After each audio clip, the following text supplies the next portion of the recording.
Pregnancies plan చేసుకుని పిల్లలు త్వరగా పుట్టాలి అని అనుకుంటే న్యాచురల్గానే ట్రై చేయాలా, ఫర్టిలిటీ ట్రీట్మెంట్స్ తీసుకోవాలా, డాక్టర్ దగ్గరికి వెళ్తే మెడిసిన్స్ అంటారు, ఐవీఎఫ్ అని చెప్తారు, చాలా ఇంజెక్షన్స్ ఉంటాయి, ఇంజెక్షన్స్ పెయిన్ఫుల్గా ఉంటుంది, we don't want to go to the doctor, మేము న్యాచురల్గానే ట్రై చేయాలనుకుంటున్నాం.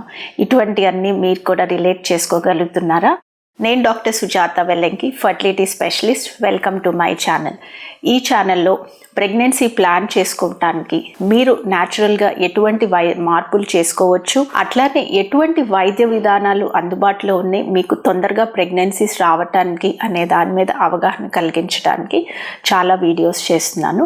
Please do subscribe to my channel and share this information with others. అయితే ఇప్పుడు న్యాచురల్గా వెళ్ళాలా, ఫర్టిలిటీ ట్రీట్మెంట్స్కి వెళ్ళాలా?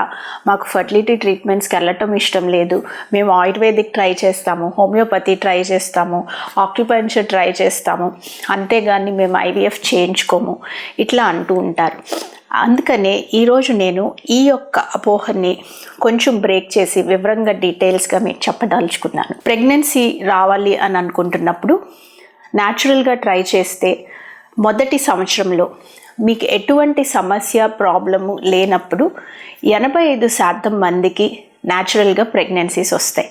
అంటే 100లో 85 మంది న్యాచురల్గా కన్సీవ్ అయిపోతుంటారు.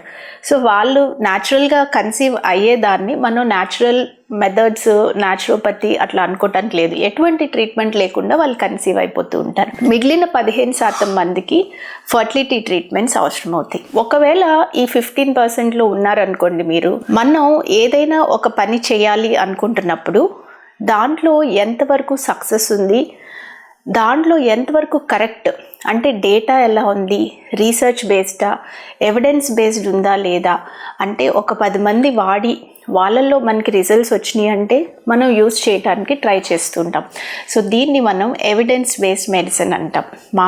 మేము as a doctor, fertility specialist కానీ మెడిసిన్ చదివినప్పుడు we practice evidence based medicine.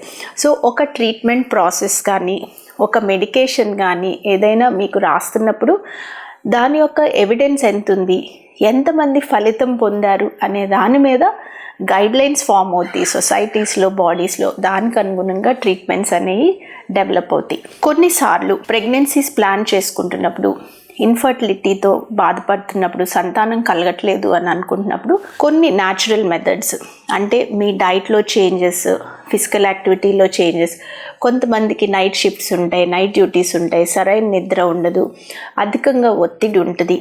ఇటువంటి వాటిని ఖచ్చితంగా కరెక్ట్ చేసుకుంటే మీరు ఆ 85%లో ఉండాల్సిన వాళ్ళు 15లో ఉన్నారు కాబట్టి ఈ కరెక్షన్స్ చేసుకోవటం వలన తొందరగా ప్రెగ్నెన్సీస్ వస్తూ ఉంటాయి. ఒకవేళ మీకు ఏదైనా ప్రాబ్లం ఉంది, ట్యూబ్స్ ప్రాబ్లం ఉంది, లైనింగ్ పొర ప్రాబ్లం ఉంది, ఏమైనా ఇష్యూస్ ఉన్నాయి అనుకోండి, మెడికల్ కండిషన్స్ ఉన్నప్పుడు ఖచ్చితంగా మెడికల్ ట్రీట్మెంట్ అవసరం అవుతుంది. చాలామంది మేజర్ మెడికల్ కండిషన్స్ని గుర్తించకుండా ఓన్లీ సిమ్టమ్స్, లక్షణాలు ట్రీట్ చేసుకోవడానికి హోమియోపతి, ఆయుర్వేదిక్, ఆక్యుపంక్చర్ ఇటువంటి ఆల్టర్నేటివ్ ట్రీట్మెంట్స్కి వెళ్తూ ఉంటారు. మైల్డర్ ప్రాబ్లమ్స్ అంటే if you go to a good homeo physician are a good ayurvedic physician, వాళ్ళ లెవెల్ ఆఫ్ ఎంతవరకు వాళ్ళు ట్రీట్ చేయగలరు అనేది వాళ్ళకి కరెక్ట్గా తెలిసి ఆ పొజిషన్ దాటి మీకు మెడికల్ ట్రీట్మెంట్స్కి అడ్వైస్ చేయగలిగినప్పుడే they are doing a good practice.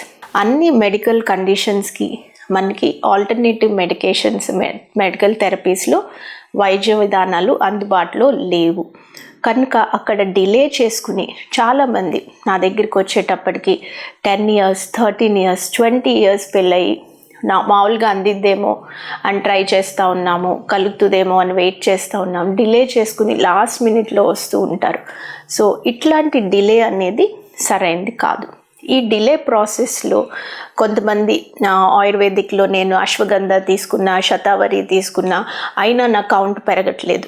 Yes, కొంతవరకు ప్రాబ్లం ఉండి అశ్వగంధ, శతావరితో ఉపయోగం కలిగేలాగా ఉంటే maybe within a month or 2 months or maximum 3 months మీకు ఇంప్రూవ్మెంట్ కనపడాలి. కనపడినప్పుడు అక్కడ మెయిన్ రూట్ కాజ్ ఉంది, దానికి మెడికల్ ట్రీట్మెంట్ అవసరం పడుతుంది అనేది మనం అర్థం చేసుకుని you will have to shift to a allopathic or a medical doctor. ఉదాహరణకి ఇప్పుడు మనకి బాగా వర్షం పడింది, ఒక కాలో గండి పడి పొలంలోకి నీళ్ళు వచ్చేసినాయి.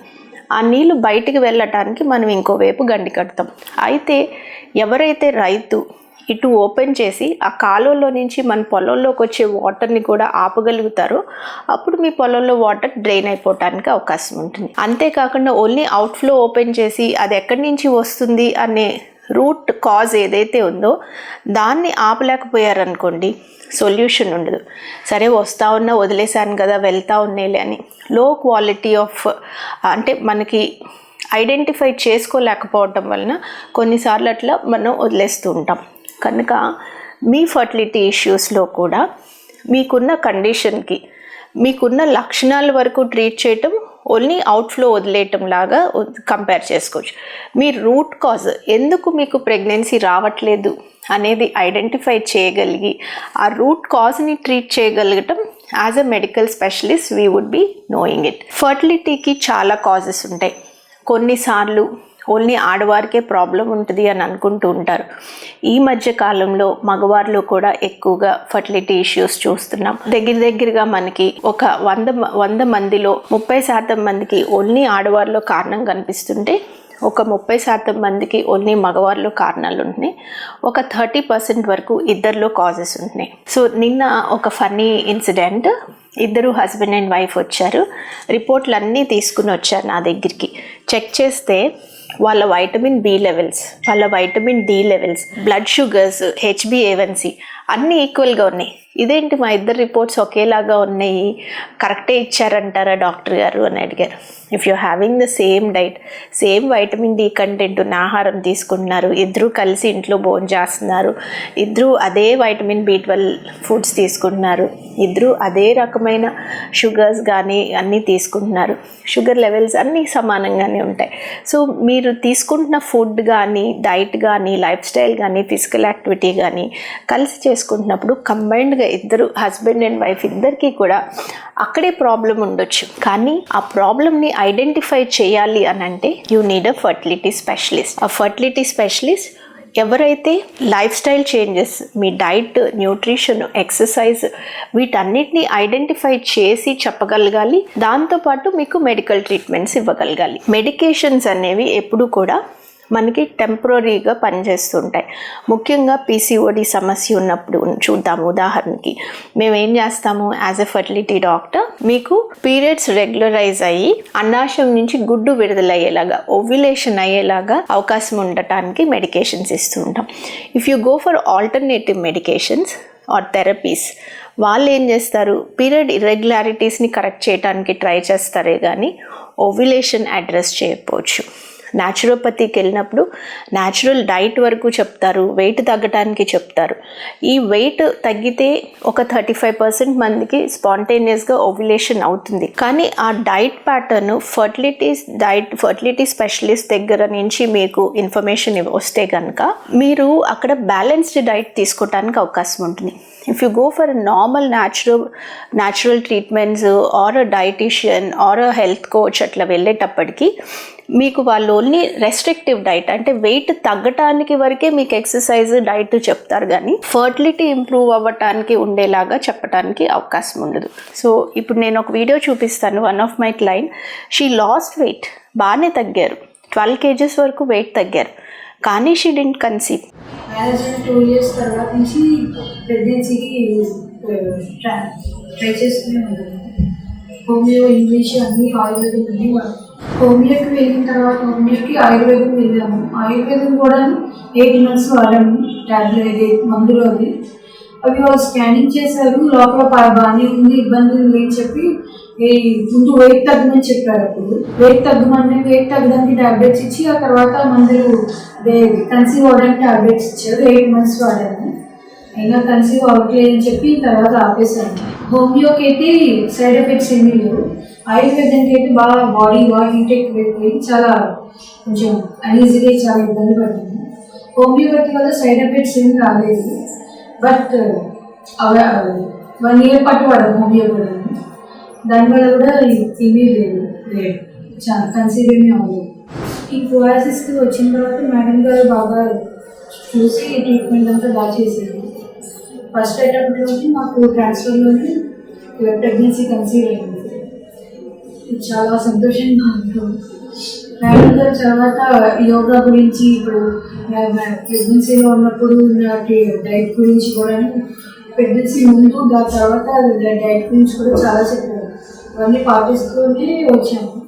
సో వెయిట్ తగ్గినాక కూడా మనకి రెస్ట్రిక్టివ్ డైట్ యూస్ చేసుకోవటం, మీకు ఏది కరెక్ట్ అనేది చూసుకుని యూస్ చేయకుండా న్యూట్రిషనల్ రెస్ట్రిక్షన్ వాడినప్పుడు మీ బాడీ టెంపరీగా మీ రిప్రొడక్టివ్ ఆర్గన్స్ అన్నీ కూడా షట్ డౌన్ అయిపోతాయి. సో వెయిట్ తగ్గుతారు, ఆ ఉన్న న్యూట్రిషన్ అంతా బ్రెయిన్ హార్ట్ పనిచేయడానికి డివియేట్ అయిపోతాయి, కానీ ఎగ్స్ తయారవటానికి స్పర్మ్ తయారవటానికి ఉపయోగపడవు. వెన్ యూర్ ప్లానింగ్ ప్రెగ్నెంట్ అవ్వాలి అని అనుకుంటున్నప్పుడు మనం చేయాల్సింది ఏంటంటే న్యూట్రిషియస్ డైట్ తీసుకోవాలి, దానికి సమానంగా ఫిజికల్ యాక్టివిటీ ఉండాలి, సమతుల ఆహారం సమతులమైన ఎక్సర్సైజ్ కూడా అన్నీ ఈక్వల్గా బ్యాలెన్స్డ్గా ఉండి దాంతోపాటు సరైన నిద్ర ఉండాలి, ఒత్తిడి తగ్గించుకోవాలి. వీటితో పాటు రూట్ కాజ్, ఆ పీసీఓడికి ఉన్న root cause life style problem, stress అనుకోండి, అక్కడ కరెక్ట్ అయిపోతుంది. అక్కడ root cause genetic component, medical issues ఉన్నప్పుడు మనకు అక్కడ కరెక్ట్ అవ్వకపోవచ్చు. సో అక్కడ మీకు మెడికేషన్స్, అండాశయం నుంచి గుడ్డు విడుదల అవ్వటానికి మెడికేషన్స్ అవసరం పడతాయి. ఈ మెడికేషన్స్ తీసుకుని ఓవ్యులేషన్ని కరెక్ట్ చేసుకుంటున్నప్పుడు ఆటోమేటిక్గా హార్మోనల్ బ్యాలెన్స్ వస్తుంది. కనుక మీరు తగ్గిన వెయిట్, మీరు చేసిన ఫిజికల్ యాక్టివిటీ, వీటన్నిటికి కూడా మనకి హెల్ప్ అయ్యి ఆ ఓవ్యులేషన్ అవటం వలన ప్రెగ్నెన్సీ వచ్చే ఛాన్సెస్ ఇంప్రూవ్ అవుతాయి.